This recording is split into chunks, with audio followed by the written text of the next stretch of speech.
this would be day one. Well, it's not technically day one, but this is the first start of the series of working towards a society of agents. I guess it'd be cool to kind of explain what that means. So there's a lot of talk about like building AGI, building superintelligence, and that that can mean a lot of things. Yeah. So what we're thinking is that if you have a bunch of these narrow intelligences with narrow responsibilities, kind of like what like humans have at big companies already. The bigger the company, the more specific your responsibility will be at the company. Then we can kind of compose these agents out, and we don't expect it to have the potentially catastrophic consequences of having like a super intelligence. Yeah. So would it be something like?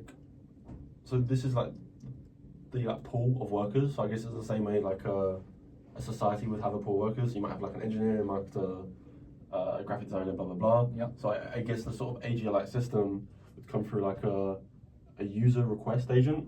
So it's like you'd ask something here, and then I guess it would pull from the skills.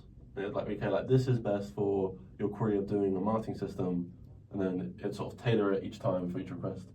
Yeah, exactly. So just like with like a company, right? Each person in the company you can technically reach out to. Like Okay. the user could reach out to. This isn't drawing, but the user could technically reach out to I don't know the back end engineer at Google when the search query isn't working. They could go like that, but this back end engineer, maybe he's not very good with people, right? or she, and then it's not ideal. So it makes sense in that way. But yeah, the nice thing about the system is that every single node is an entry point, and the most appropriate one varies. But you can make an agent that's specifically designed to be appropriate for addressing like regular users' questions.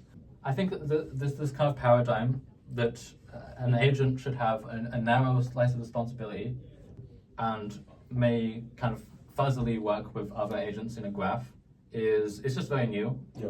The idea that you can actually give an agent a responsibility itself is actually kind of a recently arising capability.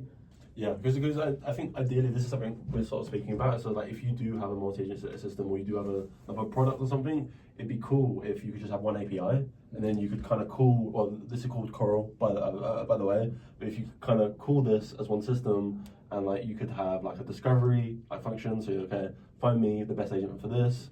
Have like a preset, so you've got like a template of like a multi-agent system that works well for you. Use that. I think I guess we're really big on developer experience. Yeah.